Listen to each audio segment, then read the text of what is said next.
Ek is Brian Petersen. En die perd is? Poplin. Poplin. Ja. En hoekom is jy lief vir Poplin? Ek is lief op Poplin want ek het van groot gemaak. Ja. Van groot gemaak mevrou. Okay. En sy beteken baie vir my. Ek werk saam met haar mevrou. 3 dae. Ja, Poplin is my inkomste. Hello everyone, Karen and Marika here from the Cart Horse Protection Association, and you are watching Coffee with Cart Horse. That was Brian Petersen and gorgeous Poplin, who is clearly loved by her dad. Brian is also a wonderful owner. Folks, we cannot stress how important it is for us to have your contact details on our donor care system. If we cannot contact you, we cannot thank you, we cannot send you our newsletters, and we cannot send you your very needed Section 18A certificates that you need to hand over to the taxman. And our financial year ends at the end of March. So please do send us those details. Today's lineup, we interview Natasha, our new EWP trainee, another case of zero tolerance, and help is on the way for the horses in the Ukraine. Hi everyone, we're here interviewing Natasha. You met her in the beginning of February. She's one of our new equine welfare practitioner trainees. And we're here to find out how her first month has gone. Natasha, how was your first month being with Cart Horse? Exciting. It was exciting. Nothing I expected. We went into all areas, all sorts of areas, and we have seen another world, definitely another world. But you also started with the deworming project, so you were basically thrown in and experienced that. Now that was great because we got to learn who the owners were, their way of speaking, the way they express themselves. Now that was... And also get to know the horses, where they live, and how they live. Amazing. Yes. So it was a great exercise for you guys. It was wonderful. And I know you've been here a month, but is there any specific area that you prefer more? I mean, there's the clinic in the mornings, and there's patrolling, there's veterinary. I love the outside clinic. The outside clinic. Yeah, I love the outside clinic because you are one-on-one with the owner.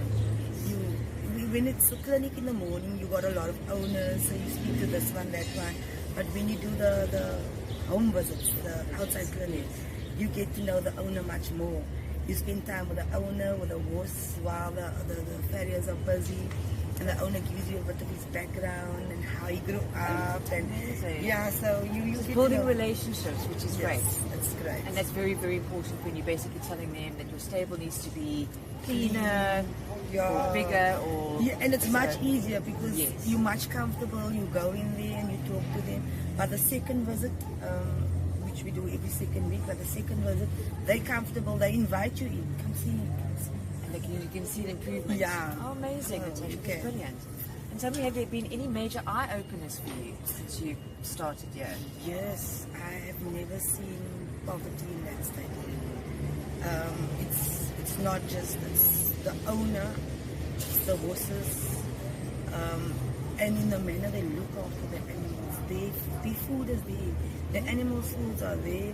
The owner is still counting out his bucks. Potentially to buy a packet of noodles, but the horse's food is there. Absolutely, and that's a lot of what people don't actually understand. That a lot of them, the cart horse owners, actually feed their horses before they feed themselves, because if that horse is not on the road, they won't be able to earn an income. So I'm so glad that you picked that up. And going forward, what difference? I know you said that you like working in the field, but what difference would you personally like to make? Or is it too soon to tell? Well, from where I'm sitting right now, I would think the difference I would like to make is make them more comfortable, make the owner and their horses more comfortable. You know, and not just giving advice, but being hands-on. I want to work with him, like physically go in there, get my hands dirty, work with the owners. You know, while they're cleaning the stable, let me just jump in there and clean the stables and be right there by their side to show them, listen here, this is a team effort. Well, your commitment so far is commendable, and like I said, you've only been here just over a bit of a month. And then in your opinion, have you seen that Cart Horse has made a huge difference in these horses' lives. Oh yes, a massive difference. Massive. Yeah. When was it? The day when we did the teeth? Yes, the dentistry. The dentistry. Sabine also mentioned it. And they came in here like proud owners and they're showing off their horses and their bridles and all the things that they have. And I mean, this is all due to Carter, so they didn't know because I think they were mostly set in the old ways. And they didn't know that there was a different way until We've exposed them to and education, which would be so very important. And what do you think your main challenges would be going forward? I'm thinking the stables. The stables are always an the issue. stables. That would be my main challenge. But that's a not a work in progress. It's an ongoing. It's an ongoing it's an progress. ongoing Yes. progress. But you And- see that you are making a difference. Yeah, so far. I want to take on that specific challenge because I mean you can always improve, and the owners they have ideas. They just need to put it in play, and we just need to help. And need to help. Yeah. Natasha, thanks so much. No I problem. can't believe Thank it's you. been just over a month. Feels like you guys have been here forever. But thanks once again. Thank you. Okay. Wow, that was a wonderful interview with Natasha, and she's doing incredibly well, and she's really put her heart and soul into her position already, which is awesome to see. And to everyone watching, this is really another reason why we really need your donations and support.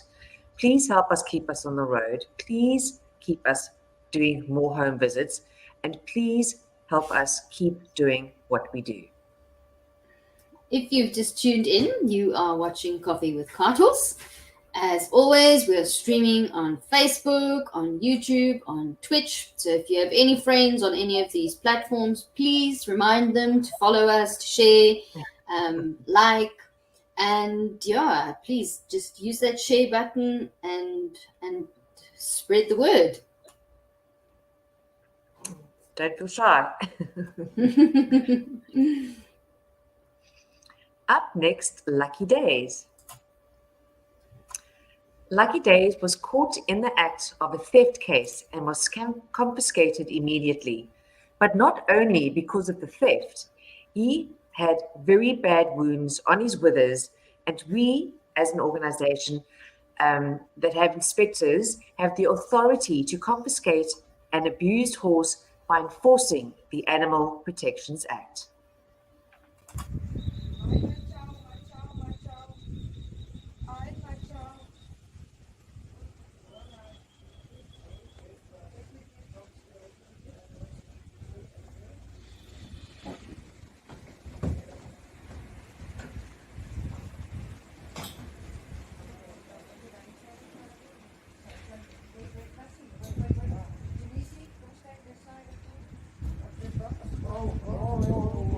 Stand on the box. Right there. Okay, stood. Stood. Stood. Now you push it. Stood. Stood. Slow. Push it. Push it. Push it. Up. Good. Okay, now you check the wound on his back. Come closer with the camera. The wound on his back. Closer. He's gentle, eh? You can come close as you like. Close up for the wound, please.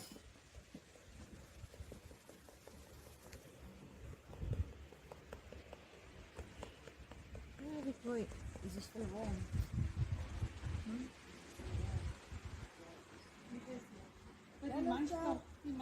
Yeah, that's fine. Let's put it back in the stable. This way. Yes, wait, Kevin.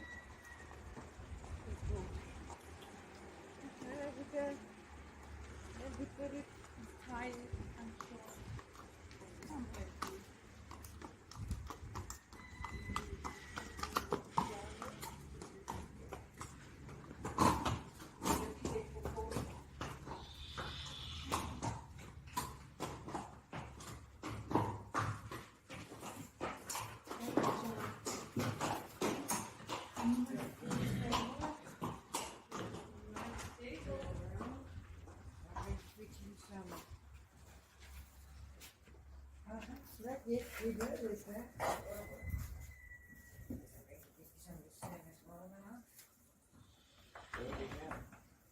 Get you some sand. Say, come, Darren. Let's go get me some sand. It's going to have a nice roll. Where's it? Oh, there's it. Where is it?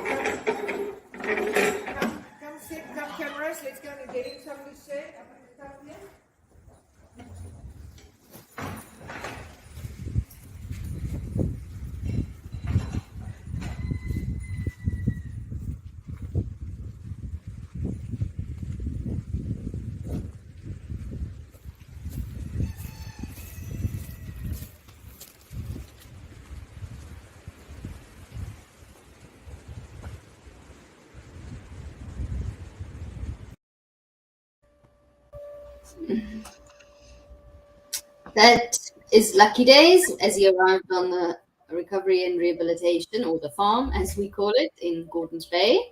And you could hear the chickens and you can almost feel the peaceful atmosphere out there. Absolutely. So when you donate to us, because we know you will, there are different ways you can do it. You can either download SnapScan onto your phone, which is very simple. If you're tech savvy, you just download the app. You look. Well, we've got the QR code everywhere, but you don't even need the QR code. You can just go into donations and find us and donate. Or you can simply go to our website, cartools.org.za, and there's a bright orange button that tells you to donate. And when you do donate, please remember to reference your donation using your name and surname and coffee. So we also need your information so that we can send you your Section 18A certificate. Thanks, Marika. And up next, people helping the horses in the Ukraine.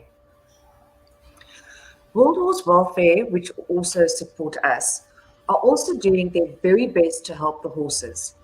They will be working with the Ukrainian and Polish equestrian federations, who are best placed to provide immediate help to Ukrainian horses and owners right now. And they hope to add more local partners soon, thank goodness.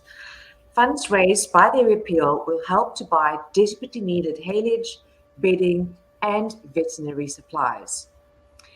Then there's a British equine veterinarian that made a 2,500-mile round trip to the Ukrainian border with veterinary and medical supplies. Till Human had heard an interview on the radio with the Ukrainian Medical Association, and he asked himself, what can I do to help? He was inspired to fill a van and trailer with veterinary supplies donated by his own practice and other equine vets that he asked. He realized that a lot of the mobile veterinary equipment that he uses out on the road may be useful for them, so he started making plans and did his own road trip. This will be one of many. These are the awesome stories that are coming out of this horrible situation, about people coming together and helping those that cannot help themselves. Folks, if you've missed any of our interesting programs, you can still access them on our Facebook and YouTube channel. There is something for everyone. And most importantly, to see firsthand where your donations are going. Until next Wednesday, be safe and take care. Bye, everybody.